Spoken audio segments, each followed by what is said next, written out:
Halo teman-teman semuanya, kembali lagi bersama saya tentunya di channel Muhammadun Junior tentang seputaran CPNS. Nah, kali ini saya ingin berbagi sharing atau tata cara bagaimana sih untuk mengetahui atau memprediksi nilai dari SKD teman-teman itu lolos kepada tahap selanjutnya atau tahap SKB sebelum pengumuman sah dari instansi penyelenggara diumumkan. Jadi kita akan coba memprediksinya lebih cepat gitu ya, biar teman-teman dalam mempersiapkan SKB-nya dapat berjalan secara maksimal, karena nanti dengan prediksi itu dapat digunakan untuk mempersiapkan diri untuk tahap selanjutnya. Nah, kali ini yang perlu dilakukan adalah teman-teman harus mengetahui dulu jumlah alokasi dari jabatan yang teman-teman lamar dan juga jumlah peserta yang melamar pada saat itu. Nah, kali ini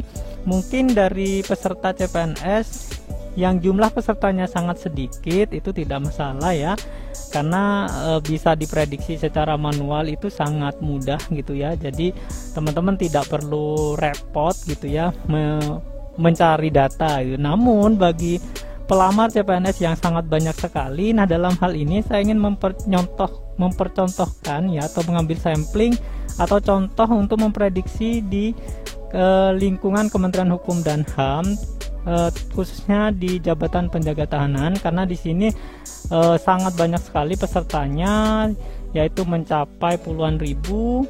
Kalau saya ambil sampling di sini, saya ambil di kantor wilayah Jawa Timur aja.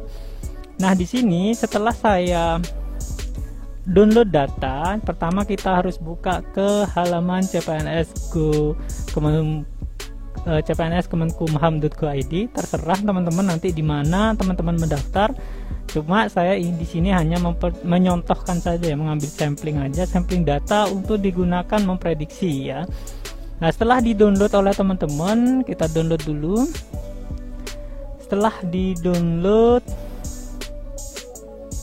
nah ini jadwal SKB-nya kita ambil karena di Kementerian Hukum dan HAM ini terkenal banyak, kita ambil di Jawa Timur aja, karena saya di sini sudah punya data untuk alokasi Jawa Timur. Nah, di Jawa Timur kita download. Nah, ini di-download dulu. Nah, di sini setelah saya download, saya sudah mendapatkan filenya nih ya, file di jadwal SKD. Nah, itu datanya saya convert kepada file Excel gitu ya. Setelah saya convert di file Excel, jadinya seperti ini teman-teman.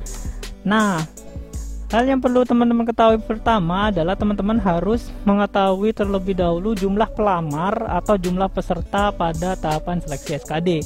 Di sini setelah saya total, setelah saya convert kepada Excel tadi, di situ dibagi beberapa sesi, dan setiap harinya itu ada 3 sesi dan satu sesi berisi 700 peserta. Nah, setelah teman-teman punya data, di sini saya ambil data sampling di Jawa Timur. Nah, di sini ada total pelamar itu sebanyak 20.643 peserta ya. Yang saya dapatkan 20.600 peserta, sedangkan alokasi jabatan yang diambil hanya 278 orang. Berarti untuk 3 kali formasi SKB-nya adalah 834. Nah, ini sudah diketahui kan, ini nilai yang akan masuk ke SKB adalah 834. Nah, setelah saya prediksi, setelah kita mengetahui data ini, teman-teman silakan memantau informasi terkait pelaksanaan SKB-nya. Nah, saya di sini, nah ini punyanya ke Kementerian Hukum dan HAM Jawa Timur. Di sini banyak live score-nya itu ya, dipublikasikan sangat terbuka sekali. Nah, teman-teman bisa memprediksinya di sini. Nah, setelah saya ambil data, sampling data di situ, ternyata teman-teman, ini datanya dari mana? Yang ini, yang kolom ini ring ya, ring nilainya. Nah, di sini saya ambil sampling dari nama saudara Ananda Rizky dengan nilai 420 skornya, dan ini dia pada sesi tersebut peringkat 26, ranking 26. Nah, di sini nih ya, di 13 Oktober dia peringkat 26 di 420.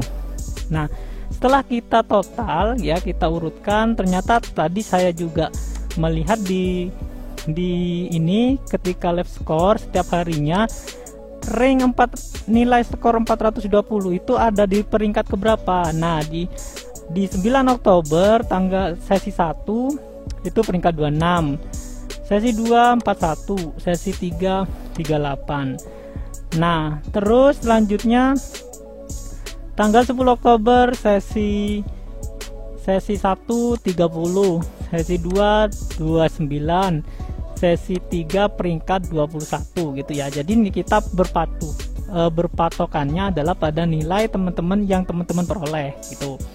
Setelah teman-teman ambil rata-rata, kemungkinan itu adalah ya berkisaran antara 25 sampai 35 gitu ya. Jadi setiap harinya. Nah, di sini karena hanya prediksi aja, teman-teman kita prediksi menjadi, anggap aja setiap sesinya itu ada 30 nilai skor 420 itu ada di peringkat 30. Nah, kita pukul rata, ternyata di sini adalah ada nilai di total semua itu ternyata ada 859 orang. Nah, sedangkan 3 kali formasinya adalah 834. Nah, berarti saudara Ananda Rizky ini dengan nilai 420 itu masih berpeluang masuk ke tahapan SKB ya, ke seleksi selanjutnya. Namun masih lihat juga dari setiap sesi berikutnya, apakah dari setiap peserta itu rata-ratanya naik atau cenderung turun. Kalau cenderung turun, nanti mungkin bisa jadi dia bisa masuk kepada tahapan selanjutnya. Jadi teman-teman, kalau menurut saya berdasarkan analisanya, untuk bisa masuk ke nilai SKB ke seleksi berikutnya, yaitu dengan skor 834, untuk nilai paling minim dari teman-teman adalah 420 teman-teman. Kalau dibalik itu saya rasa sudah tidak mungkin, karena teman-teman di atas 420 ini sudah banyak, setiap sesi adalah sekitaran 30 orang. Jadi kita total, dari total keseluruhan itu per sesinya kita ambil sampling aja misalnya 30 seperti ini. Jadi bisa diketahui. Nah, dengan demikian teman-teman sudah bisa mengetahui apakah teman-teman bisa masuk kepada tahap selanjutnya atau tidak. Dan bagi teman-teman yang mungkin nilainya sudah bisa di atas 420, mungkin sudah bisa mempersiapkan diri untuk tahap SKB selanjutnya. Oke teman-teman, mungkin hanya itu saja yang bisa saya bagikan kepada teman-teman semua. Silahkan untuk di tempat-tempat yang lain bisa dicoba tips ini untuk teman-teman bisa mengetahui lebih awal dan mempersiapkan diri pada tahap selanjutnya. Terima kasih dan salam abdi negara.